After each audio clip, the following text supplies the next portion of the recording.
Artis Nia Daniati ditipu rekan sendiri artis Julieta Kulit.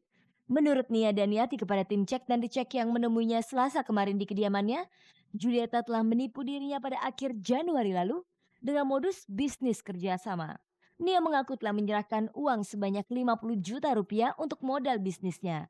Tapi setelah uang diserahkan, bisnis tersebut malah mandek dan tidak menghasilkan apa-apa. Selain uang, Julieta juga...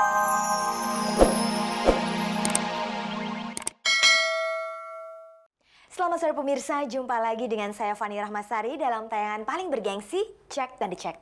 Inilah tayangan infotainment yang akan membuka cakrawala Anda tentang kehidupan selebriti di tanah air. Sejumlah informasi menarik telah disiapkan oleh tim Cek dan Dicek untuk kita simak bersama sore ini. Dan pemirsa, berikut kita saksikan dulu kilasan tayangannya.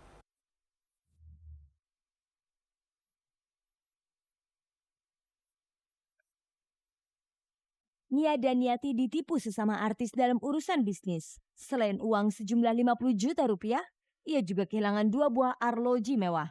Tantowi Yahya, Ferdi Hasan, Ferry Salim, dan Ari Wibowo terpilih sebagai cowok metroseksual. Mereka ternyata suka berdandan, shopping, dan merawat tubuh secara rutin.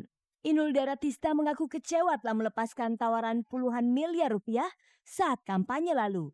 Namun ia tidak menyesal karena dengan demikian si Ratu Ngebor itu merasa dapat bersikap netral terhadap seluruh penggemarnya yang berada di partai-partai lain.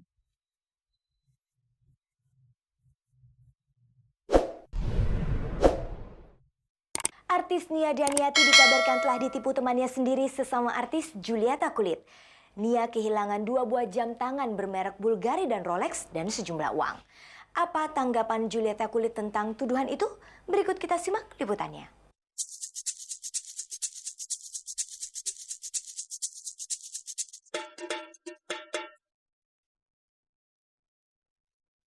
Artis Nia Daniati ditipu rekan sendiri artis Julieta Kulit. Menurut Nia Daniati kepada tim cek dan dicek yang menemuinya Selasa kemarin di kediamannya, Julieta telah menipu dirinya pada akhir Januari lalu dengan modus bisnis kerjasama. Nia mengaku telah menyerahkan uang sebanyak 50 juta rupiah untuk modal bisnisnya. Tapi setelah uang diserahkan, bisnis tersebut malah mandek dan tidak menghasilkan apa-apa. Selain uang, Julieta juga telah mengambil 4 buah jam tangan Nia. 2 buah jam merek Rolex, yang lainnya merek Chopard dan Bulgari. Keempat jam itu harganya mencapai 450 juta rupiah.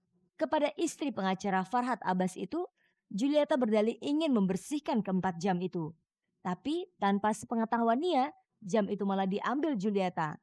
Saat Nia mendesak jam itu dikembalikan, Julieta hanya mengembalikan 2 buah jam yaitu 1 merek Rolex dan Chopard. Awalnya sih memang saya tuh sangat dekat sekali ya, bahwa kan saya anggap seperti saudara saya sendiri. Pertamanya sih memang pinjem dan setelah itu mau diservis karena temennya punya toko jam.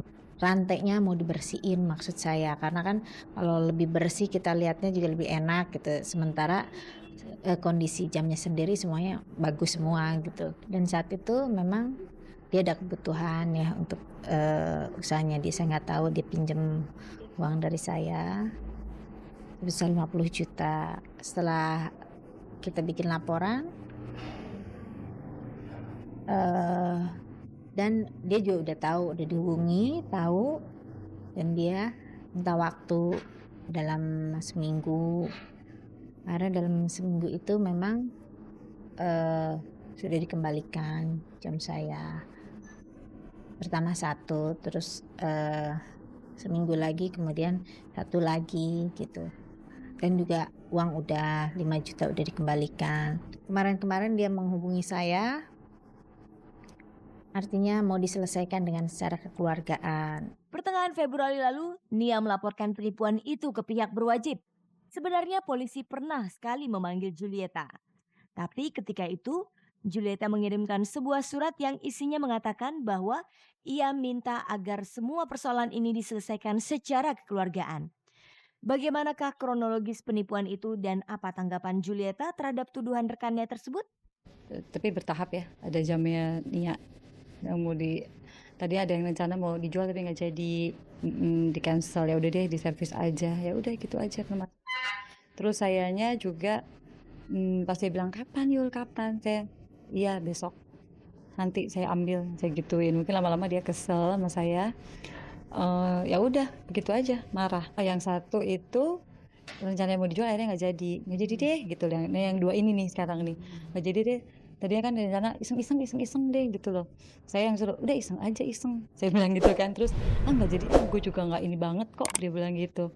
Ngapain sih dia bilang gitu, gue mau iniin ngejual, dia bilang gitu. Tapi akhirnya memang nggak jadi. Penipuan ini sudah terjadi beberapa bulan lalu.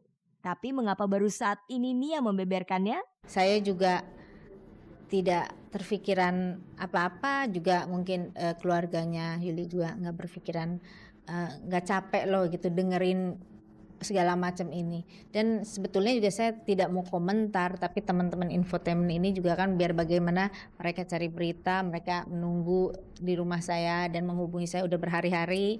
Ya akhirnya saya bicara dan saya masih mengharapkan masalah ini supaya cepat selesai. Bagaimana sebenarnya hubungan Nia dengan Julieta?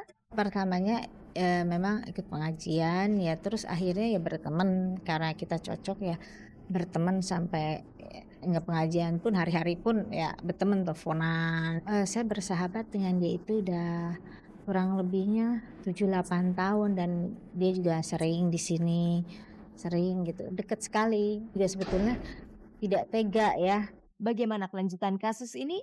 Saya sih nggak mau lama-lama ya, pengennya cepat selesai aja. Tapi ya nunggu aja reaksinya bagaimana dan bagaimana hati saya juga.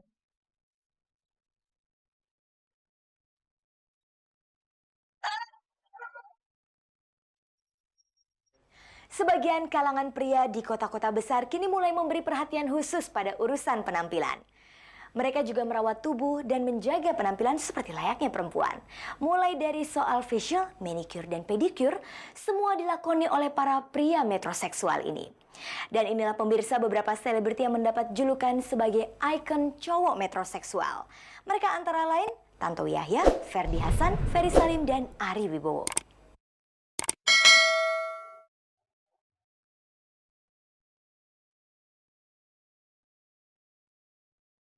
Empat selebriti Tantowi Yahya, Ferry Salim, Ari Wibowo, dan Ferdy Hassan dijadikan ikon cowok metroseksual oleh lembaga riset Mark Plus & Co. Mereka dianggap pria yang berpenampilan klinis, cinta setengah mati pada diri sendiri, rela melakukan apa saja untuk memanjakan diri, rela membelanjakan uang dan menginvestasikan waktu cukup besar untuk gaya hidupnya, suka shopping, lebih suka ngegosip dibanding laki-laki kebanyakan, dan punya kecenderungan tidak setuju dengan pembatasan jenis kelamin. Dalam berhubungan, pria tipe ini memiliki kecenderungan sangat fleksibel menjalin hubungan dengan kaum wanita. Mereka welcome jika atasannya seorang perempuan dan tidak keberatan jika kaum perempuan lebih maju. Dalam urusan rumah tangga, cowok metroseksual memiliki komitmen yang tegas, yaitu mau berbagi dengan istri dalam mengurus rumah tangga, mulai dari soal keuangan sampai tetek bengek di dapur. Bagaimana komentar para artis cowok yang dijadikan ikon metroseksual? Apakah dalam hal ini mereka termasuk pria yang memang peduli terhadap penampilannya sehari-hari? Karena tuntutan pekerjaan kan, kita harus tampil rapi. Terus kedua, kita ini adalah orang yang sering tampil di kamera yang suka pakai make up kan. Terus rambut kita suka kena hairspray, suka di blow. Itu kan perlu moisturizer kan.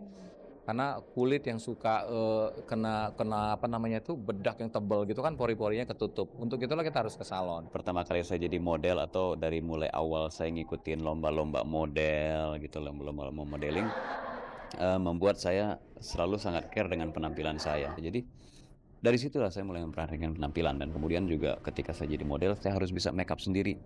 Tujuannya adalah misalnya pada saat saya mau show kemudian tukang make up nggak ada, bagaimana? Untuk penampilan dalam arti ya kalau rambut kita nggak rapi dan juga kelihatannya udah nggak enak dilihat kan, buat kitanya juga percaya dirinya pasti kurang.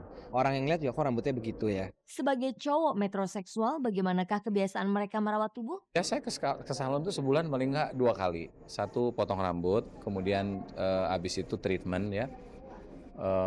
Karena kan kecenderungan lelaki itu kan rontok itu kan botak. Saya nggak mengatakan botak itu jelek, cuman saya tidak mau jadi botak. Ya saya ke salon Krembat atau spa gitu ya.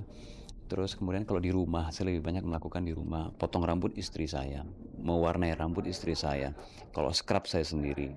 Kemudian pedicure, manicure biasanya istri saya gitu. Jadi kebetulan saya ditunjang dan sangat beruntung sekali punya istri yang lulusan kosmetologi. Judulnya nggak bisa ditentuin Kak, pokoknya